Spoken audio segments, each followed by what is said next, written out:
नमस्कार दोस्तों, कलयुग के चमत्कार संतों की वाणी में आप सबका स्वागत है।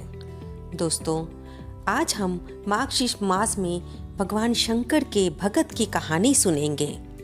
जानेंगे कि भगवान की नज़र में कोई अमीर नहीं, कोई गरीब नहीं। बहुत समय पहले की बात है, काशी नगर में सूर्यभान नाम का एक राजा राज्य करता था।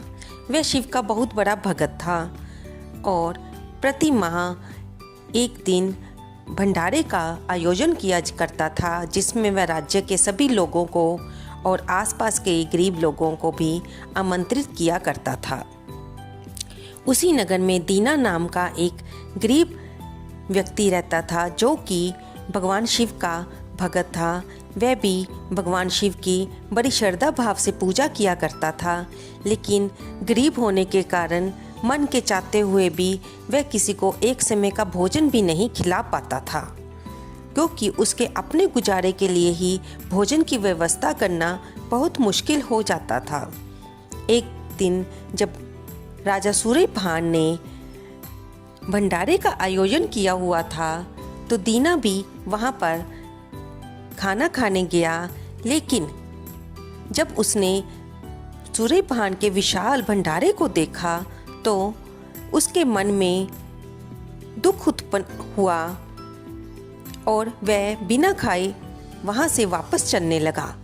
माँ पार्वती ये सारे आयोजन को जब देख रही थी और खुश हो रही थी कि भगवान शंकर के भगत ने इतना बड़ा भंडारे का आयोजन किया है, जब उन्होंने दीना भगत को बिना खाए वहाँ से जाते हुए देखा, तो वह एक बूढ़ी माँ का रूप धारण करके दीना के पास आई और दीना से पूछा, बेटे, तुम बिना खाए जहाँ से जा रहे हो और तुम बहुत उदास लग रहे हो, कहो क्या बात है। तब दीना ने कहा, माँ, मैं भी भगवान शिव का भगत हूँ। मेरा भी बड़ा मन करता है कि मैं राजा सूर्यभान की तरह भंडारे का आयोजन करूँ, लेकिन मेरे गरीब होने के कारण जहाँ मेरा अपना गुजारा मुश्किल से चल पाता है, मैं 2 वक्त की रोटी भी मुश्किल से खा पाता हूँ, मैं भंडारा कहाँ से करूँगा।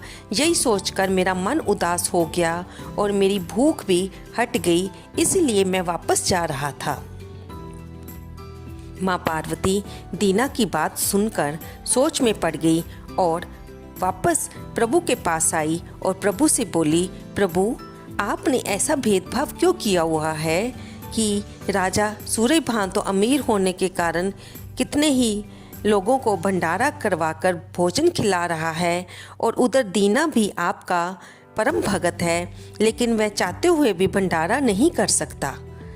तब प्रभु मुस्कुराए और भगवान भोलेनाथ ने पार्वती माँ को कहा कि मैंने सभी को बराबर की क्षमता दी है। हर इंसान भंडारा कर सकता है, लेकिन ये उसकी सोच और बुद्धि पर निर्भर करता है।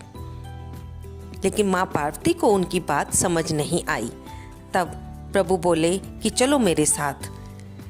वे दोनों गरीब ब्राह्मण ब्राह्मणी का रूप धारण करके दीना के घर पर आए और उसके दरवाजे पे खड़े होकर उन्होंने कहा कि दीना, हमें भूख लगी है, हमारे लिए भोजन की व्यवस्था कर दो।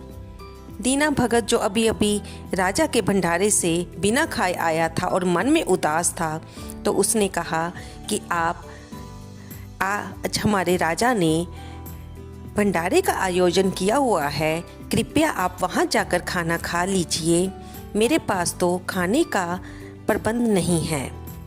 तब भगवान शंकर रूपी ब्राह्मण बोले, नहीं, हमारी तो इच्छा तुम्हारे घर में ही खाने की हो रही है और हम तुम्हारे जहाँ पर ही खाना खाएंगे, तुम प्रबंध कर लो।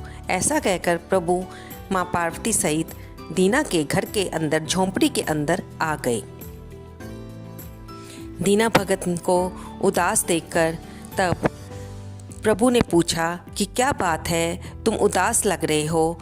तब दीना ने दोबारा वही बात प्रभु से भी कही कि मेरा मन भी राजा की तरह भंडारा करने को करता है, लेकिन मेरे पास कुछ भी नहीं है जिससे मैं इतने लोगों को खाना खिलाऊं। मैं तो 2 लोगों को भी खाना खिलाने की बात नहीं सोच सकता, तो लाखों की संख्या में लोगों को कैसे खाना खिलाऊंगा। तब भगवान मुस्कुराए और उन्होंने कहा कि दीना, तुम अभी भी इसी समय भी भंडारा कर सकते हो। तो दीना मुस्कुराते हुए प्रभु की ओर देखकर बोला कि ब्राह्मण देवता, आप ये कैसे कह रहे हैं। तब प्रभु ने कहा कि जाओ आटा लेकर आओ। तब दीना ने कहा कि प्रभु, मेरे पास इतना आटा नहीं है कि मैं लोगों को रोटी खिला सकूं। तब प्रभु ने कहा कि तुम्हारे पास जितना आटा है वो लेके आओ। प्रभु की बात सुनकर दीना एक कटोरी में आटा ले आया। तब प्रभु ने वो आटा लेकर आसपास देखा तो उन्हें एक तरफ चींटियाँ जाती हुई दिखाई दी। प्रभु ने एक चुटकी आटा वहाँ पर डाल दिया। आटा डालते ही वहाँ पे और भी कई चींटियाँ आ गई।